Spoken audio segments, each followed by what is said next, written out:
தமிழ்நாட்டில்தான் பெண் மேயர்கள் அதிகமாக உள்ளனர் என முதலமைச்சர் ஸ்டாலின் பெருமிதம் தெரிவித்துள்ளார்.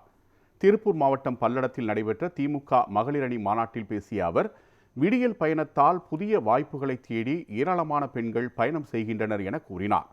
மகளிர் உரிமை தொகை திட்டம் நிறைய பெண்களுக்கு நம்பிக்கையை கொடுத்துள்ளது என கூறிய முதலமைச்சர் ஸ்டாலின், 1.3 கோடி மகளிருக்கு மாதந்தோறும் உரிமை தொகை வழங்கி வருவதாக குறிப்பிட்டார்.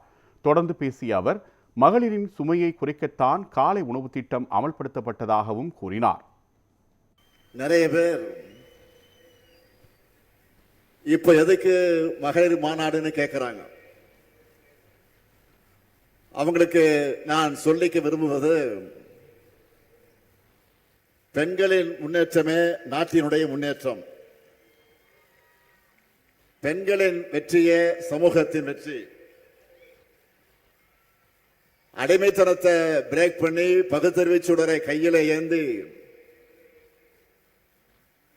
தந்தை பெரியார், பேரறிஞர் அண்ணா, முத்தமிழறிஞர் கலைஞர் கட்டி எழுப்பிய தமிழ்நாடு முன்னேற்ற பாதையில நடைபோடுது. நம்மோட அந்த மாபெரும் லெகசியை பத்தி நம்மளை கேள்வி கேட்கிறவங்க தெரிஞ்சுக்கணும். 1916 நீதி கட்சி தொடங்கினப்போ முதல் கூட்டத்திலேயே ஒரு பெண் கலந்துகிட்டாங்க. அவங்க தான் அலமேலு மங்கை தாயாரம்மாள். அதே போல இன்றைக்கு நாம நூற்றாண்டை கொண்டாடிக்கிட்டு இருக்கக்கூடிய சுயமரியாதை இயக்கத்தை 1925 தந்தை பெரியார் தொடங்கினார். அப்போ மூவலூர் ராமாமிர்த அம்மையார் போன்ற பல பெண்கள் அதில் பங்கெடுத்தாங்க. 1949 திமுக தொடங்கினப்போ சத்தியவாணி முத்து உள்ளிட்ட பலர் கலந்துகிட்டாங்க. 1967 அண்ணா தலைமையில் அமைந்த அமைச்சரவையிலும் அவங்க இடம் பெற்றாங்க. இந்த வரலாறு அத்தனை நான் சொல்வதற்கு என்ன காரணம், ஏன் சொல்றேன்னா, தொடக்கத்தில் இருந்த திராவிட இயக்கத்தில் பெண்கள் முக்கிய பங்கு வகிச்சிருக்கிறாங்க. இந்த மகளிர் அணியுடைய தொடக்கம் எது தெரியுமா? பெண்களுக்கான ஒரு தனி அமைப்பு வேணும்னு பேரறிஞர் அண்ணா அவர்கள் 1956 கழகத்தின் மகளிர் மன்றத்தை தொடங்கினார். அதை தொடர்ந்து மகளிர் மன்றத்தை மகளிர் அணியா விரிவாக்கி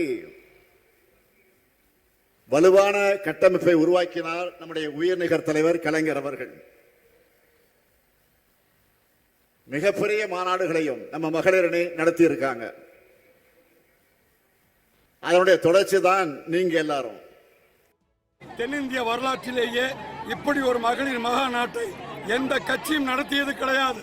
திராவிட முன்னேற்ற கழகத்தில் தளபதி அவர்கள் ஒவ்வொரு பெண்களையும் தன்னுடைய உடன்பிறப்பாக நினைத்து அவர்களுக்கு தேவையான இலவசங்களை வழங்கி தான் மறிக்கும் வரை தமிழகத்தில் திராவிட பாரம்பரியம் நிலைத்திருக்க வேண்டும் என்று வெற்றிவாகை சூடி இன்று பல்லடம் தெற்கு மாவட்டத்திலே அருமை சகோதரி கனிமொழி அவர் தலைமையிலும் இந்த மாவட்டத்தை ஒன்று திரட்டிய எங்களது உடன்பிறப்பு சகோதரர் செந்தில் பாலாஜி, முன்னாள் அமைச்சர்கள், அவருடைய கௌரவத்தை நிலைநாட்டிடுவதற்காகவே இந்த மகான் நடத்தப்பட்டு வருகிறது.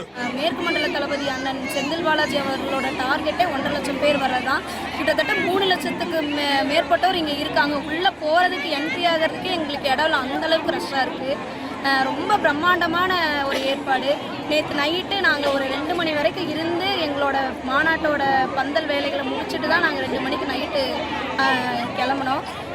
என்ன சொல்கிறது, நம்ம தலைவரோட திட்டம் அந்த அளவுக்கு ரொம்ப யூஸ்ஃபுல்லாக இருக்குது. நாங்கள் கோவை தெற்கு மாவட்டம் பொள்ளாச்சி தெற்கு நகர திராவிட முன்னேற்ற கழகம் சார்பாக பொள்ளாச்சி நகரம் 28வது வார்டில் வார்டு செயலாளர் ஷேக் அப்துல்லாவும் அந்த வார்டுடைய நகரமன்ற உறுப்பினர் நிலாபா நிஷாவும் எங்கள் தலைமையில் 100க்கும் மேற்பட்ட மகளிரோடு ஒப்பற்ற திராவிட நாயகர், மக்கள் நலனில், அது குறிப்பாக மகளிருடைய நலனில் அக்கறை கொண்ட ஒப்பற்ற தலைவர் முத்துவேல் கருணாநிதி ஸ்டாலினுடைய ஆட்சியிலே மகளிர்கள் பல்வேறு நலன்களை அடைந்து வருகிறார்கள்.